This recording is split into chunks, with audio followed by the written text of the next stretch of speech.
হয় না। মমতা ব্যানার্জিও জেলা পরিষদের খরচে, সরকারি খরচে পলিটিক্যাল মিটিং করেন। এটাও সরকারি খরচে। আমি বললাম বক্তৃতায়, প্রধানমন্ত্রী নিজের রাজনৈতিক প্রচার করতে এসছেন। এটা ঠিক একই কায়দা বিজেপি আর তৃণমূলে। প্রশাসনের খরচে প্রশাসনিক মিটিংকে রাজনৈতিক মিটিংয়ে পরিণত করেন এবং বিরোধীদের ডাকেন না। মমতা হলে এই অশোক ভট্টাচার্য যখন মেয়র ছিল তাকে ডাকেনি, জেলা পরিষদ যখন আমাদের ছিল তাদের ডাকেনি, আমি যখন এমপি ছিলাম তাকে ডাকেনি। আর বিজেপিও তাই করে, বিরোধীদের ডাকে না। কিন্তু মমতাকে বিরোধী মনে করে না, ওটা আরএসএসেরই আর একটা ঘরানা, সেই জন্য ওকে ডেকেছিল।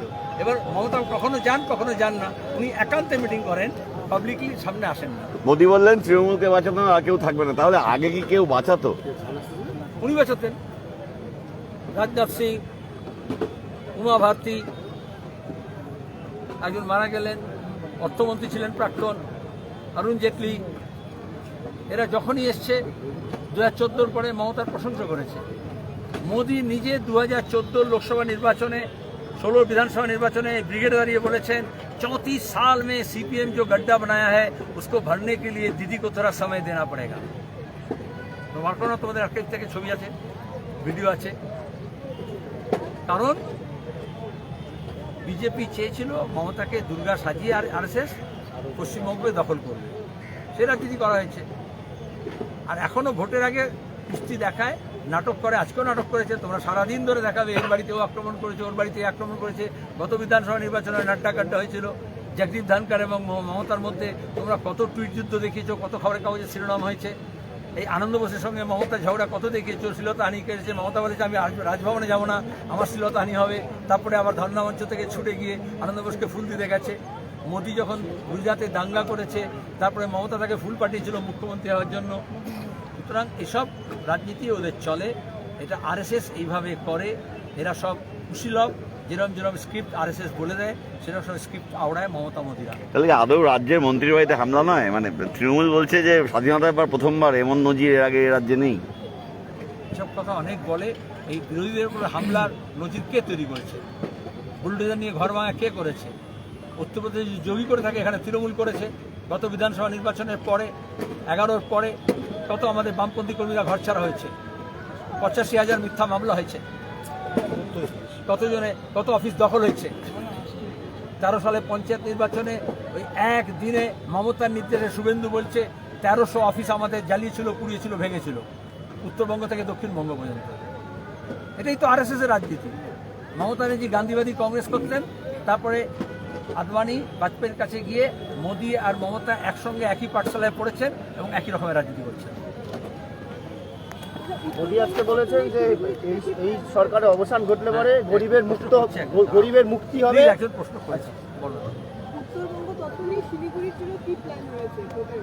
আমরা এই মাঠেই বাংলা ভাষার যাত্রার সময় যে যাত্রা করেছিলাম, তারপরে যে বৈঠক সভাগুলো করেছি, এইখানে আমরা একটা খসড়া হাজির করেছিলাম জনসমক্ষে।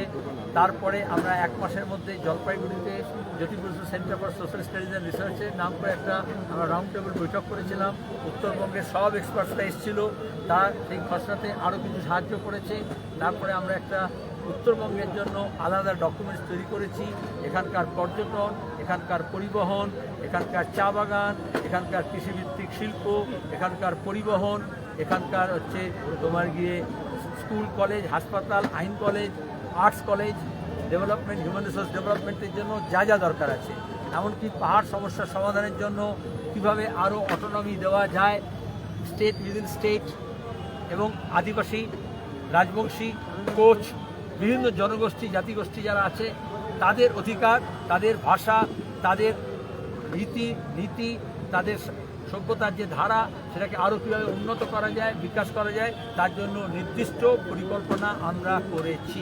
যেটা বামফ্রন্ট সরকারে আসলে সিপিআইএম প্রতিনিধিরা নির্বাচিত হলে শুধু সরকারে নয়, যে বিধানসভা কেন্দ্রে, যে জেলায় আমরা নির্বাচিত হব সেখানকার জন্য গ্রাস রুট লেভেল স্ট্র্যাটেজি, সেই ব্লকে, সেই জেলার জন্য বন্যা প্রতিরোধের জন্য, পরিবেশের জন্য, বন সৃজনের জন্য, ম্যান অ্যানিমাল কনফ্লিক্ট যেটা আছে সেটার জন্য কীভাবে বন সংরক্ষণ করে এবং মানুষের ফসল এবং প্রাণ রক্ষা করা যায়, এই জন্য বিস্তারিত পরিকল্পনা আমরা করছি। বামের ভোট রামে যাওয়ার একটা ট্র্যাডিশন দেখা গিয়েছিল, সেটা কতটা আটকানো যাবে? আপনাদের পুরনো সিলেবাস থেকে নতুন সিলেবাস আসতে হবে। ওটা 5 বছর আগে আরএসএস স্লোগান ছিল, এবছর নতুন স্লোগান দিয়েছি, আপনি শিখে নেবেন কদিন পরে, তারপর প্রশ্ন। বিজেপি বলছে সবকা বিকাশের সঙ্গে বা সবকা হিসাব হিসাবও হবে আর গরিবের সবাই গরিবের বলেছেন। মুক্তি ঘটবে। প্রথমত বলেছিল, প্রথমবারে যখন এসেছিল সবকা বিকাশ সবকা সাথ, সবকা সাথ ভুলে গেছে। হেমন্ত বিশ্ব শর্মা প্রতিদিন ওখানে মিয়া মুসলমানদের দাঁড়াবো বলে আর কালকেও বলেছে। কেস হয়েছে সুপ্রিম কোর্টে, আমরা কেস করেছি, অন্যরা করেছে। একটা রাজ্যের মুখ্যমন্ত্রী হয়ে সে একটা নির্দিষ্ট ধর্মগোষ্ঠী জাতিগোষ্ঠীকে, বাংলাভাষী মানুষকে, রবীন্দ্র যাতে ভাবনা করে তাদেরকে উস্কানি দিচ্ছে প্রতিদিন। বাংলা ভাষা বললে বিদেশি ভাষা বলেছে, বাংলাদেশি বলেছে, তাহলে সবকা সাথ হচ্ছে? ওসব বুজরুগি কি মোদি দেখাচ্ছে? উত্তরপ্রদেশের যোগী যা করছে সবকা বিকাশ হচ্ছে। কে আমিষ কে নিরামিষ তার জন্য দাঙ্গা করে দিচ্ছে, কে মাছ খায় তার জন্য গুজরাটে তাকে বন্দি করে দিচ্ছে। বিজেপি কখনো সবকা হতে পারে? ওটা এক্সক্লুসিভ, ইনক্লুসিভ না। তাহলে আমি যেটা বললাম বক্তৃতায়, সোনাম ওয়াংচুককে লাদাখে কেন জেল দিয়েছিল? সে তো বিকাশ চেয়েছিল, সে তো বামপন্থী নয়। তাহলে কেন আজকে আদিবাসীদেরকে ছত্তিশগড়ে মাওবাদীর নাম করে নির্বিচারে হত্যা করছে? বিজেপি সবসময় একটা ফাসিস্ট পরিকল্পনা নিয়ে চলে, পারসিভ এনিমি তৈরি করে এবং তারপরে তার সঙ্গে ছায়া যুদ্ধ করে। প্রত্যেকটা ভোটের আগে এই বিভাজনের রাজনীতি করে। এই জন্যই টাইমস অফ ইন্ডিয়ায় কভার পেজে বলেছিল দ্য গ্রেট ডিভাইডার, মোদির ছবি দিয়ে, দ্য গ্রেট ডিভাইডার। সেখানে সবকা সাথ বলে কিছু নেই। ব্রিগেড বাংলার আওয়াজ হয় সব সময়। ব্রিগেড বললে, ব্রিগেডের তামাশা করলে নয়। মমতা একসময় পাগলু ডান্স করেছিল, তারপরে আর ব্রিগেড করেনি। হিন্দু ওটা গীতা পাঠ হয়েছিল। এই বিজেপি কদিন আগে প্যাটিস বিক্রি করেছে কেন? মাংসের চিকেন প্যাটিস, তার জন্য মেরেছিল শ্যামলকে এবং আরেকজনকে, শেখ রাজুলকে। আর আজকে আবার মাংস ভাত খাইয়েছে। এদের তো হিপোক্রেসি। ও ডিম ভাত আয়োজন করলে অনেকেরই হয়। রাষ্ট্রপতি প্রোটোকল ব্রিজ নিয়ে তো জেলা শাসককে সরালো, সিপিকে এখনো সরায়নি। যদি এই যে প্রোটোকল ব্রিজের এই খেলাটাকে কেমন করে দেখছেন? সাংবিধানিক পদে যারা থাকেন তাদের তো একটা মর্যাদা থাকে। রাজনীতিক দৈনন্দিন ঝগড়ার মধ্যে তারা আসেন না, আর রাজনৈতিক দৈনন্দিন বিবাদে সাংবিধানিক পোস্টকে টেনে নেওয়া যায় না। কিন্তু বিজেপির সরকার এমন হয়েছে আর মমতার সরকার এমন হয়েছে, যারা এই সাংবিধানিক পদ নিয়েও, সেটা মুখ্যমন্ত্রী হতে পারেন, সেটা সেটা প্রধানমন্ত্রী পারেন, রাষ্ট্রপতি হতে পারেন, ইলেকশন কমিশন হতে পারে, বিচারপতি হতে পারে, যেগুলো আগে কোনো বিতর্ক হতো না। তাহলে এই যেখানে এই মর্যাদাটা দেশের যাচ্ছে, সংবিধানের যাচ্ছে, এবং সেগুলোকে নিয়ে টানা হেঁচড়া করছে। মূলত আইএস আইপিএস অফিসাররা শুধু ভালো পোস্টিং হবে, ভালো বদলি হবে, সেই জন্য দলদাস হয়ে গেলে তারা সংবিধান না মেনে, প্রোটোকল না মেনে কাজ করলে যেতে হতেই হবে। এটা বিজেপিদের উভয়ই হচ্ছে।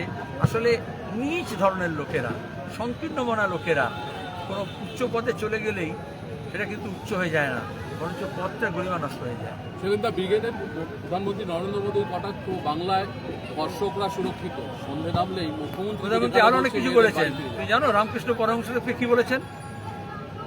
শুনেছো? খবর পেয়েছো? তোমাদের কেউ SMS করেছে তোমাদের এই থেকে? আগে যেরকম বঙ্কিমদা বলেছিলেন, আজকে উনি বলেছেন রামচন্দ্র পরমহংসদেব। রামকৃষ্ণ পরমহংসদেবকেও কনভার্ট করে দিয়েছেন উত্তর ভারতে। ওনার কথা গুরুত্ব দিও না। ওনাকে কিছু স্ক্রিপ্ট লিখে দেয়, টেলিপ্রম্পটার দেখেন, তারপরে বলেন। ওইগুলো একজনই লিখে দেয়, মমতাকে যে লিখে দেয় মোদিকেও সেই লিখে দেয়, শুধু ভাষা আলাদা থাকে। সেলিমবাবু, আপনাদের অনেক বন্ধ হয়ে যাওয়া, দখল হয়ে যাওয়া পার্টি অফিসগুলি আবার নতুন করে খুলছে, এটা কি আপনাদের শক্তি বৃদ্ধির একটা ইঙ্গিত? বন্ধ হয়ে যাওয়া প্রকল্প চালু হবে, বন্ধ হয়ে যাওয়া কলকারখানাও খুলবে, বন্ধ হওয়া চা বাগানও খুলবে। এটা তার নিশানা। এবার কি বাংলা কামব্যাক করবে স্যার?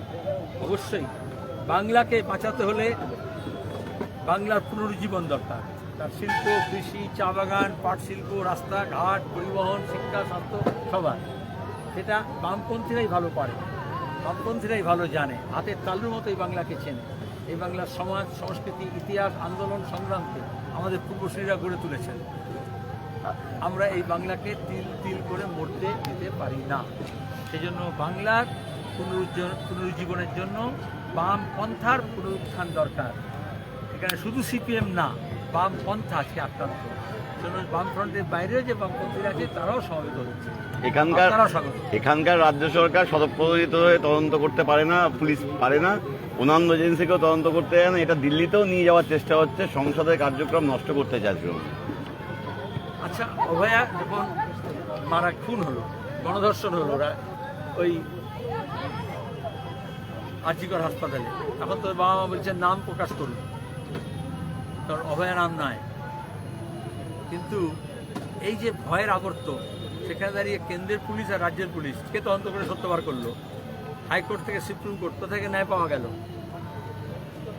বিজেপি তৃণমূল দুজনে চাইছিল ডাক্তারদের আন্দোলন ধ্বংস হয়ে যাক আর এটা ধামাচাপা পড়ে যাক।